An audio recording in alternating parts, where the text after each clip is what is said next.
Hi, I'm Alex. After some talks about applying AI, it's time to look at the handcraft of making data science happen. People ask me, how did you become such a good programmer? And my answer is, I wanted to focus on getting results and insight from data. People look surprised, and I like to point out programming not being a self-serving purpose. We build software to generate value, and I was always interested in data, and getting the data right actually was a big driver in getting the programming right as well. So today I'm happy to share some of my expertise in this matter in this short talk. So let me introduce myself. My name is Alexander Hendorf. I'm a managing partner and principal consultant for data science and AI at Königsweg. I'm a Software Foundation Fellow. I'm a Python Software Verband Chair, which is Vorstand, and I'm an organizer of PyCon and PyData Berlin. Also, I run two local PyData communities here with other organizers all around in the area. You can find me on Twitter, GitHub, or LinkedIn. Feel free to add me, ping me, follow me if you wish. Let me tell you a little bit more about Königsweg. Königsweg is a boutique consultancy. We enable enterprises for data science and AI. At Königsweg, business and tech teams work together to make data science and AI happen. I see beginners of all ages, from university and clients. I see seasoned developers, and I work a lot with the community. We work in small, dedicated teams and love to do this with freelance experts. This is an example from PyData Frankfurt, and this is an example from PyData Südwest. So whenever you're in the area and you want to give a talk and we can travel again, then just ping me. We're happy to have, as you see, speakers from all around. Also watch out for the forthcoming PyCon and PyData Berlin in 2021, which will happen in October at the BCC in Berlin. So today, we're going to talk about better code for data science. But the whole data science, making data science happen includes many different aspects. So it includes communication to stakeholders, engineering, our topic today, ethics, value, and resources. And what do you want to accomplish? We want productive, extendable solutions for insight, decision-making, support, maybe even some wisdom. Often it's unclear how to launch data science in a given structure in a department. Sometimes people are just struggling how to get started and how to get productive, because very often they lack some of the perspectives I want to provide you today. Unfortunately, the engineering part is often not well understood or appreciated. Some industries from experience understand better nowadays. But the question is, if you want to get data science and AI started, ask yourself, where do we actually stand? Because it's not just like some notebooks, and it's not just getting a data science working student. There is much more to add or to bring to the table to really make it happen. So let's start with a little question answering game. You probably might know from the show, What's My Line? Didn't know it, I just saw it on YouTube. It's from the 60s. But anyway, let's have some blindfolded people asking questions.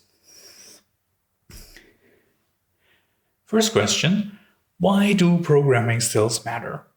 For one, quality assurance. As you know, quality matters, especially in engineering. And we want to trust data and predictions we get as much as we can. So there shouldn't be any flaws in the code, making wrong predictions. So we want to focus on value, on not finding bugs. And also it's important to understand good programming skills matter. Research shows that the gap between programmers can be up to a factor of 10 in productivity, and that unskilled, unexperienced programmers can even slow projects down. So It's very important to understand where your team's at, what they can do, what they can't, and where they probably need support from the inside or from the outside. Talking about humans, humans produce code. So let's have a little closer look on personas I've met. There are many ways to become a data scientist today. For one, ask yourself, who might you be? Combinations welcome. And taking all these different backgrounds respectfully into account is important for building healthy, effective teams, including ways to have the best contribution for everyone. And these are just engineering personas. There are also project managers, product owners, and other stakeholders to take into account, depending on your organization.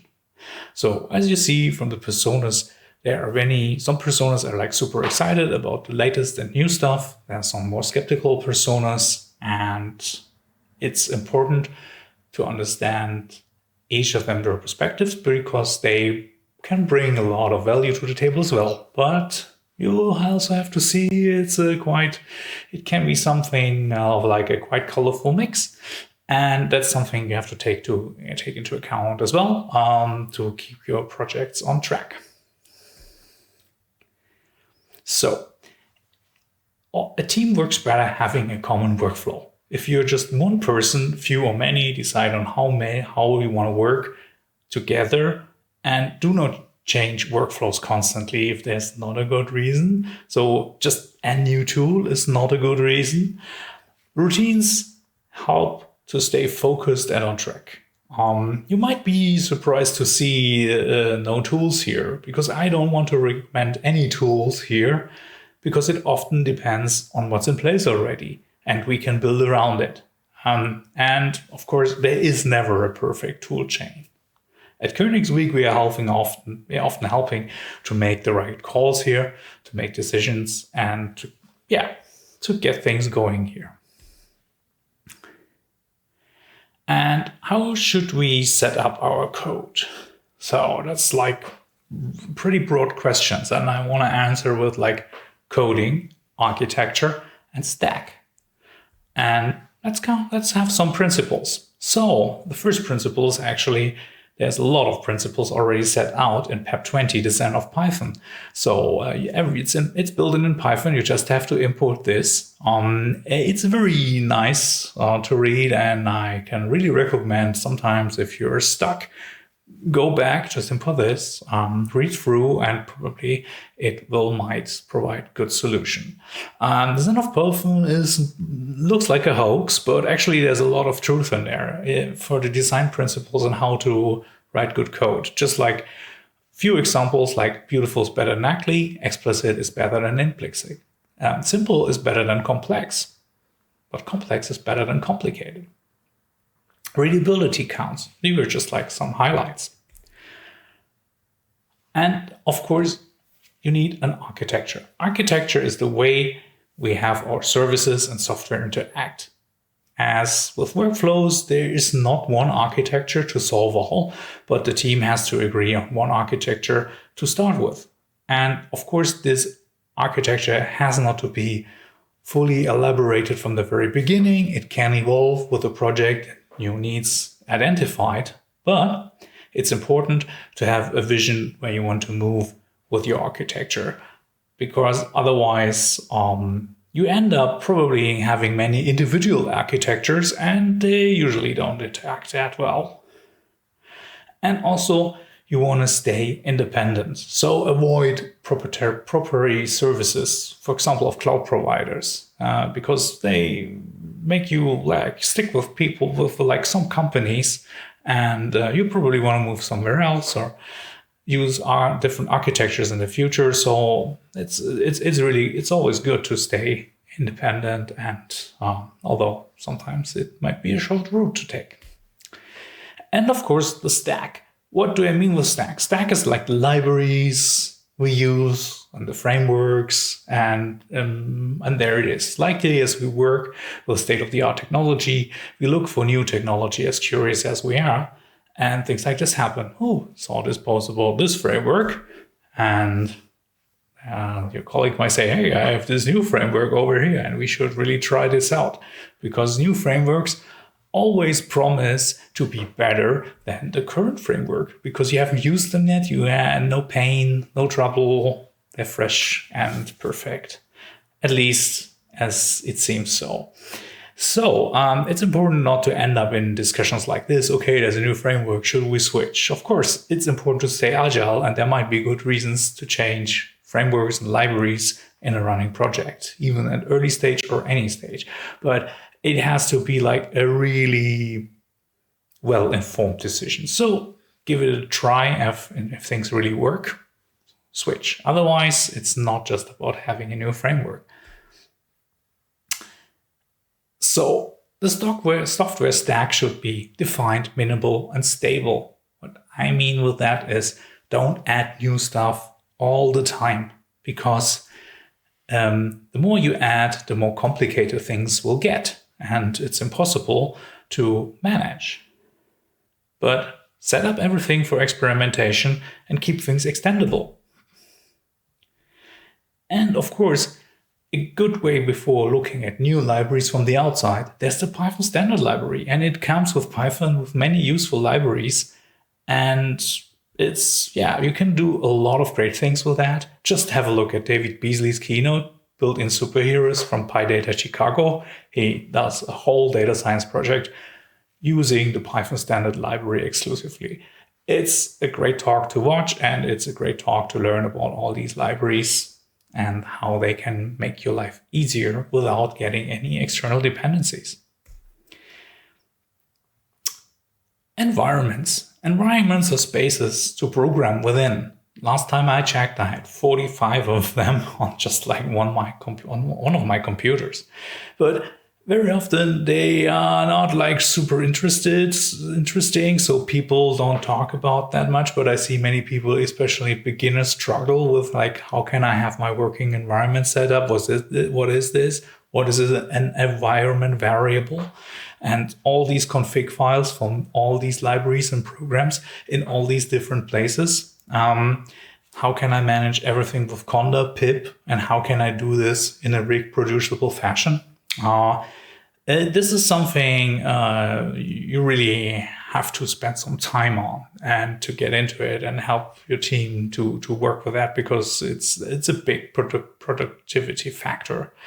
And of course, if you want to try something new, just clone your existing environment and try it out, and don't put all the new stuff in your working environment, which is actually working and productive.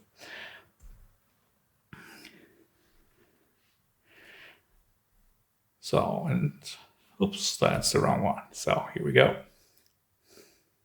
So this is just like an example of some environments set up in your shell, if you haven't seen that before, but we cannot go into detail in this short talk. So you might be surprised to see all these other factors in this talk here, but I think it's important to point out it's a package and not just like the coding. But now let's go to the coding, and let me introduce you to spaghetti code. Spaghetti code is defined as things that work. It's unclear how the code parts actually interact or how they are connected. And once you want to cut it into smaller pieces, the connections get lost and everything falls apart. The code becomes unmaintainable. Very often people have to start from scratch then. And often spaghetti code is built in prototypes. Somebody who just wants to try something out and is not a very skilled programmer, but got things working in a way with a lot of Stack Overflow and things. And it's the absolute anti-pattern. So what makes good code or bad? So good code should be readable, maintainable, shareable, reliable, and documented. So readable, well-chosen, concise names and wording. Maintainable means well-structured, easy to understand from the outside. So not from people who work on it all the time. Somebody who is pretty new to the project should be easy to get into the project by just like reading it and finding all these nicely structured code.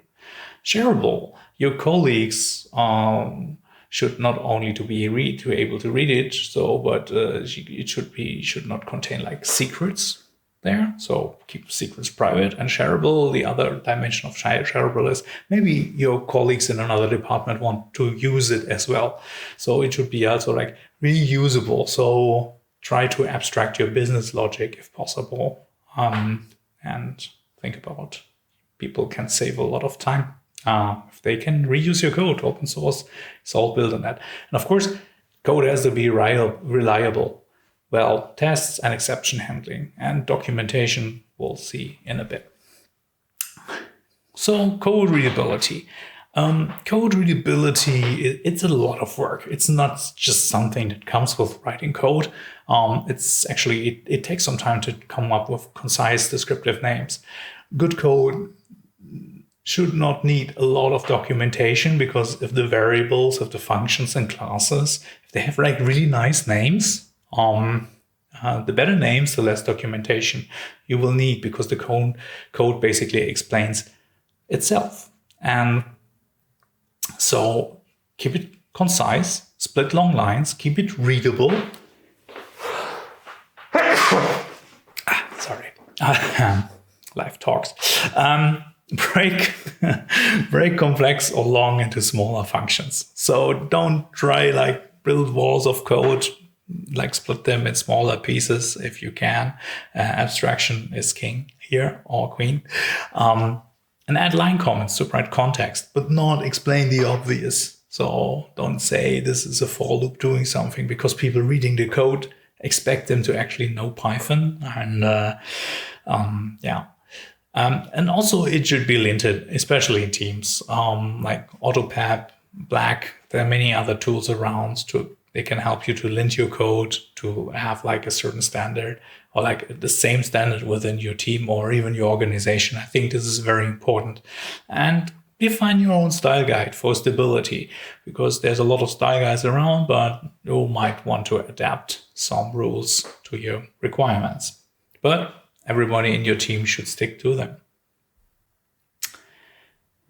For example, data classes. Now, be explicit if more than one return value. What does it mean? So if you have like more than one return value for a function, you don't really want to work with indexes. And for example, data classes provide a great way to do this. And let's just let me show you in code here. So here we have just like a data class. It was introduced in Python 3.7 or 8, I guess. And this is how a data class is basically a Python class with benefits and specialized in data. That's all there to it. So they're really easy to define. So all you have to do is add the decorator as data class here and build a title. And for example, here we do a PyData Global talk.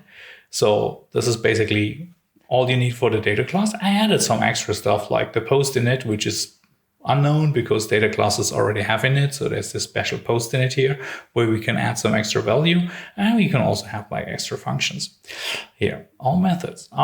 So if we have a talk for a PyData Global talk and we have this as a return value, it's really handy because we can access data classes with attributes. Before you probably heard of named tuples. They're similar, but data classes are way better. It's really fun to use them. So for example, here, this is the duration in seconds. We just put this as a convenience function in the post init. I think you get the idea. So data classes are great for that. Let's go back to here. So what makes code maintainable? A consistent style and consistent approaches. And I think this is one of the hardest parts. If different people work together, everybody has like their own style. Sometimes people want to try something new, but also in bigger teams, people sometimes leave, new people join the team, and you really want the consistency, and the consistency of approaches as well is helping them to get into the code to become productive. So Code should be self-explanatory, and it's very important to follow the try principle. So try means don't repeat yourself.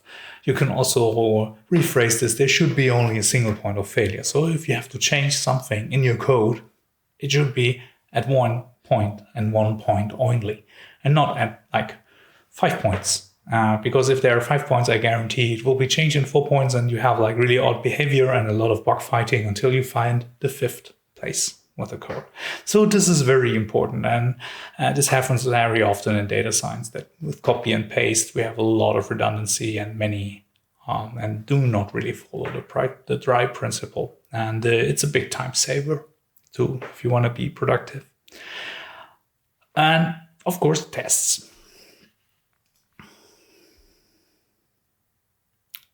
And also an important part is, how can I share my code? So I think Git is state of the art. I know a few people who do not use Git.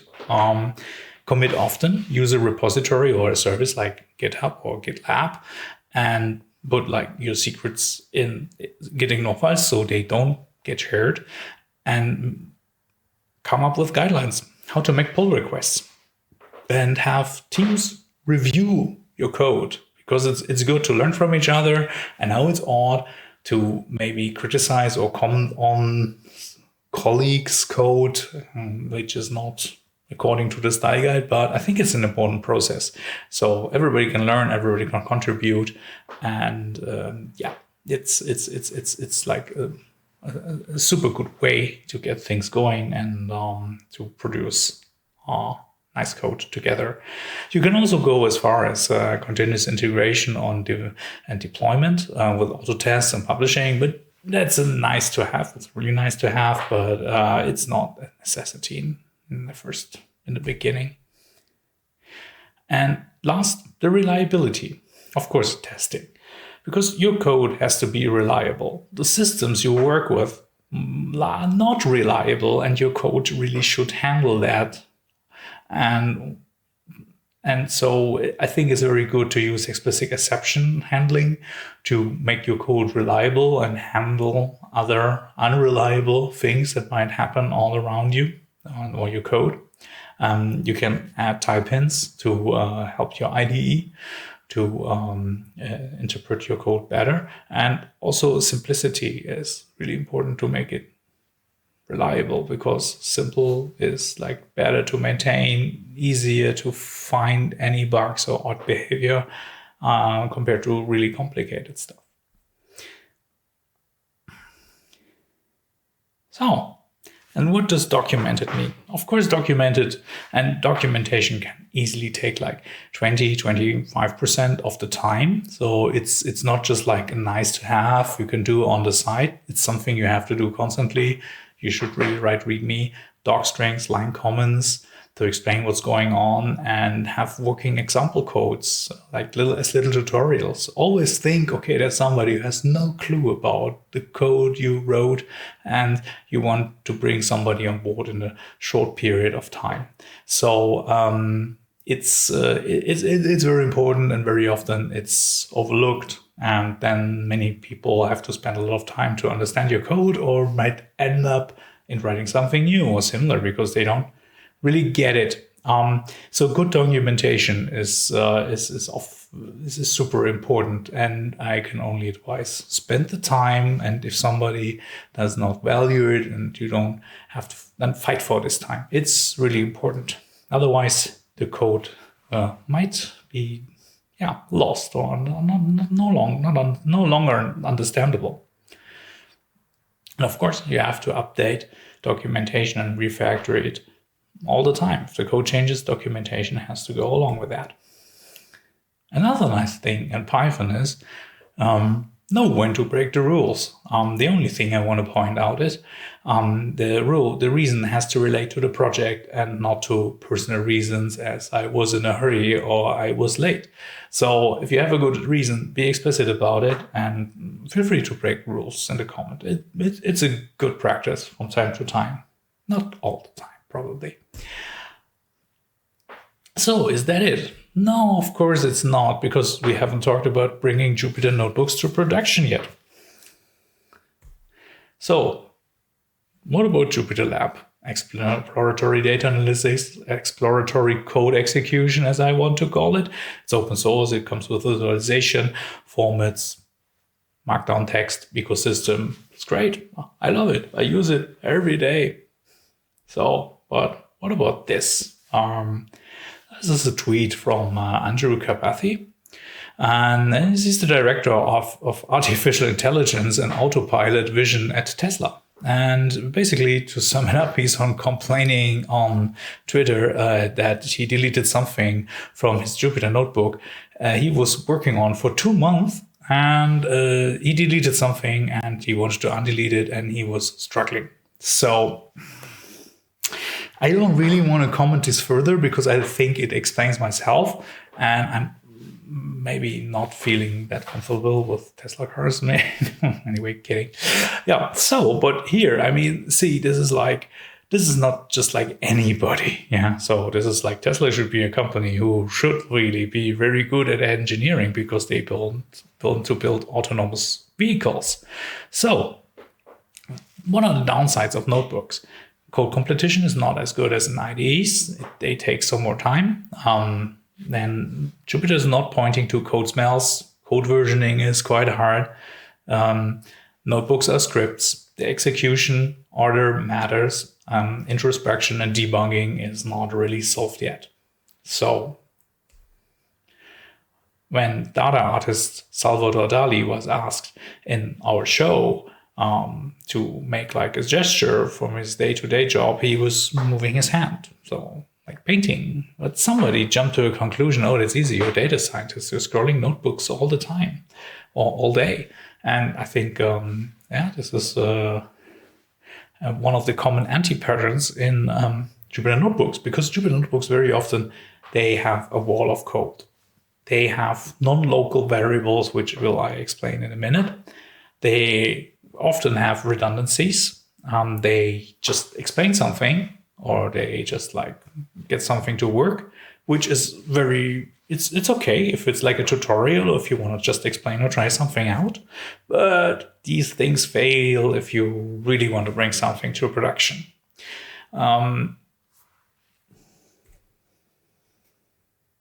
So what's wall of code? What can you do about it? Actually, first thing you consider, use multiple cells and not build like these monster cells. But you can break down little bits of your code also into functions. Also, especially the redundant part. You should really break the redundant parts into functions and just apply the functions. And even if you have like bigger functions, you can break them into multiple functions as well. And if you really want to get a little bit further, you can also build a class and you put all these functions into the class and then just have a class, and then like the class can provide you with an object. The objects can easily store data, attributes, parameters, whatever you want, and you can have these functions now called methods because they're in a class on the data. And in the final step, you can put all this in a module just like next to your notebook. And you can basically remove almost all the code from your notebook. And what about these non-local variables? Because they can be like really, they are really hard to refactor because you cannot move the code because they depend on something from the outside. So just let me show you. This is a simple example of an example is Jupyter Notebook. We define two variables, by and a by constant above here. And then we have a little bit of code and stuff. And somewhere down here below, we want to apply these variables. We want to use them.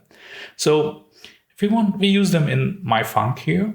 We just pass in a new value and return multi-me by. So do you really remember what by was? And are you sure it was not changed somewhere in between as well?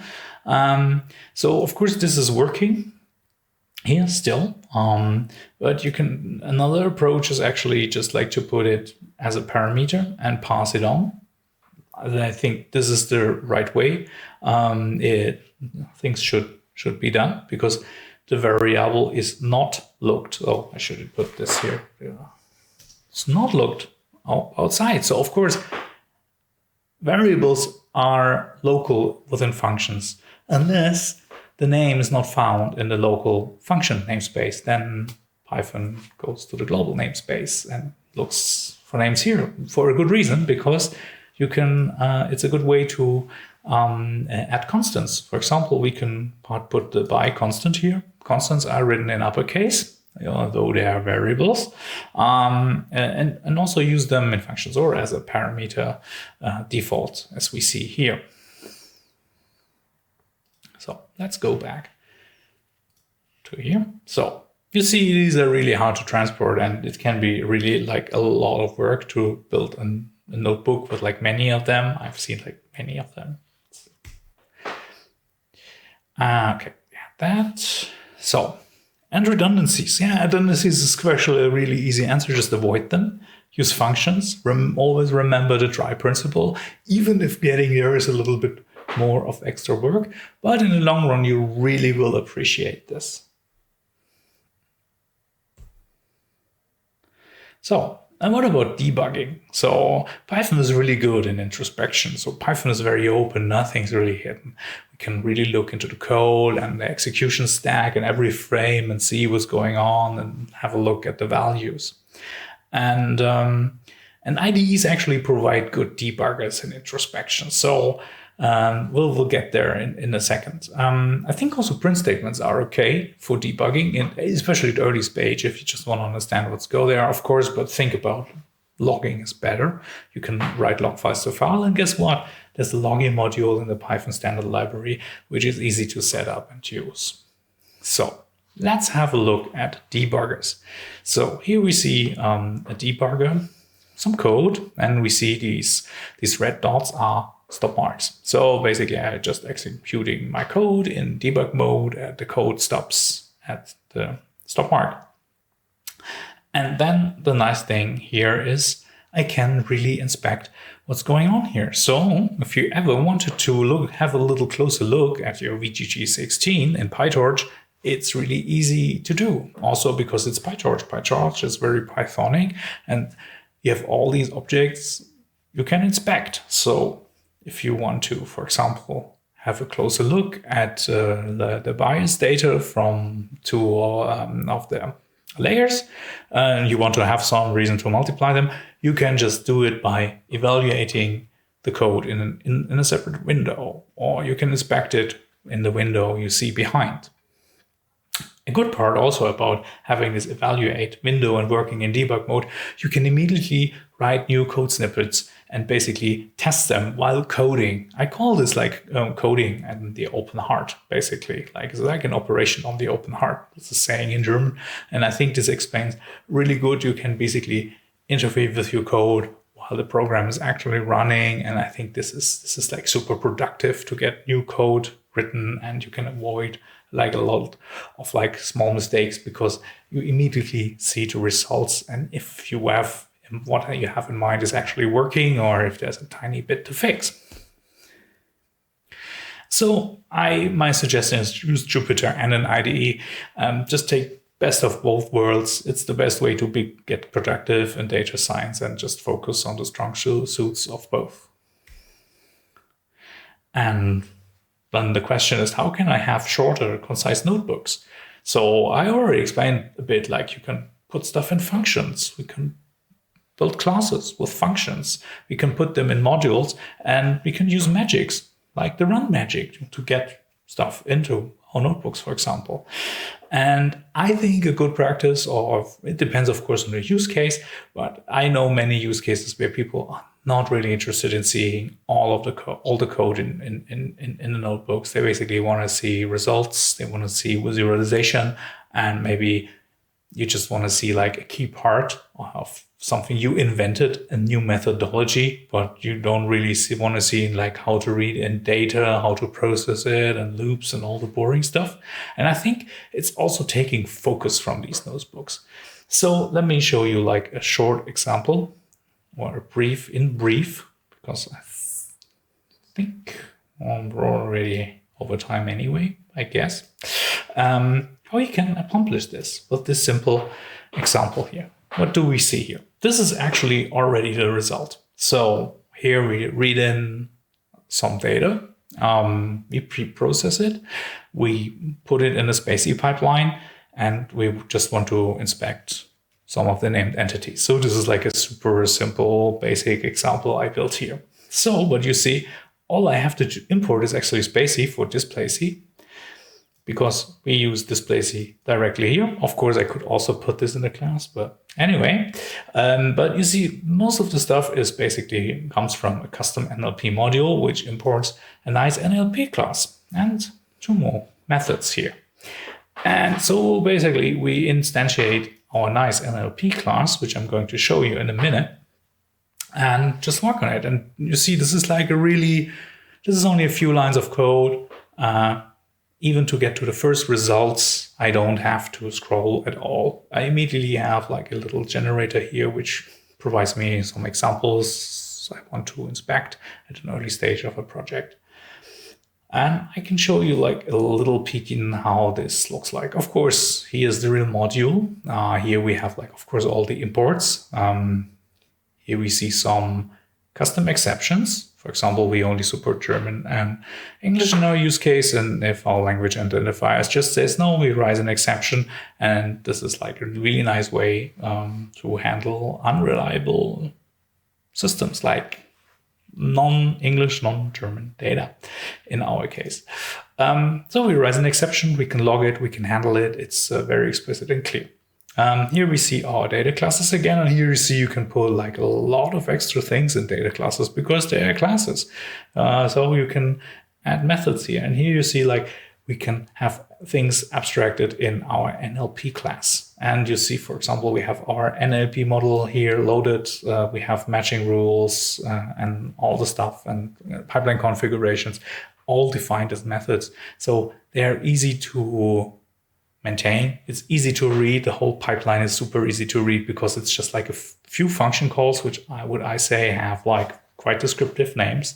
And also, if you want to try something new or build on that, you can use subclassing just like to take it further, like to reuse it. And I think this is very important. Also, another thing I want to point out is actually you've seen some variables here like language or like this data path. Of course, we could even go one step further and put this in configuration files, which is here a Python dictionary actually.